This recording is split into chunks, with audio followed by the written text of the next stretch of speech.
Hi everyone, welcome to the final lecture in the personal side of leadership. This is Ethical Leadership and Courage, Lecture 2E, Part 1.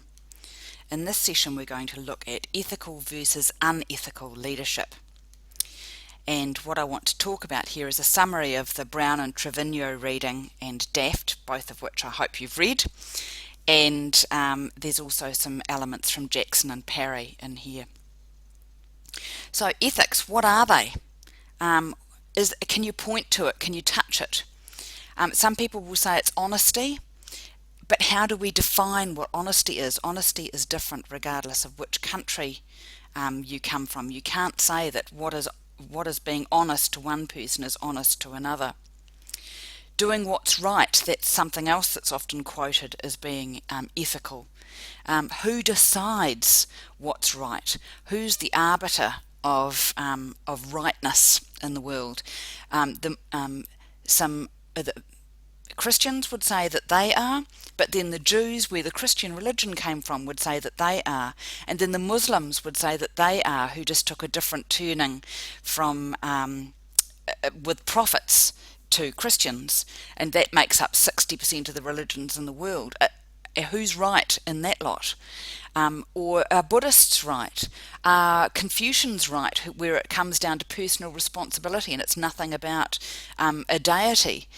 So we've got all these different ideas of right, and there's 7 billion people on the planet, I understand, so there's probably 7 billion versions of what is right. Another idea is that it's actually about respect. And some people will say that not everybody deserves respect because they're a different colour, different age, different nationality, do a different job, a different class, a different caste to me. And so that's an interesting view of ethics. There's this idea of doing unto others as they would do unto you. What if they believe differently to you and what you're doing is utterly insulting to them? Very tricky thing, ethics. So you need to think about what it means to act in an ethical manner, and we've sort of started to create some ideas of business ethics which are a little bit different from personal ethics, which we will explore in this course. So equally thinking about a definition of what's ethical. There's this particular idea that being ethical is habitually living a good life. And that it's broader than merely analysing right or wrong. It's trying to live a good life, trying to reduce your impact on the planet, live simply, live quietly, live in harmony, and it's more important than just moral conduct, and quite a different way of looking at things. Equally, we could think about being a whistleblower. Being a whistleblower could be living a good life, but equally that could be considered to be a narc. Thinking about ambush marketing. Is ambush marketing ethical when you actually leverage off what someone else is paid for? Is being off the record when you're saying something ethical? Letting your conscience being your guide, and the idea that if you don't get caught, it's not cheating. Very interesting approaches to ethics.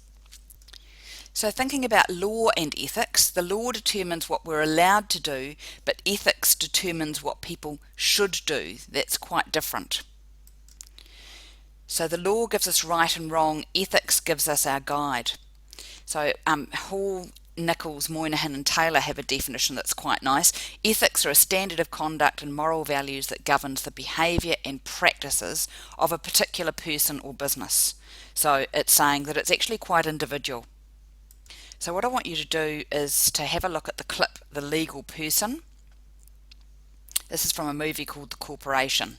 So have a look at The Corporation. It's quite an interesting clip, and I think you'll learn something from that.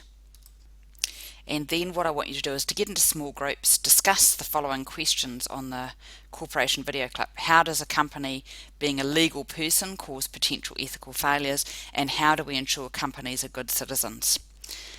Hope you enjoyed this portion. Report back via either online or in class.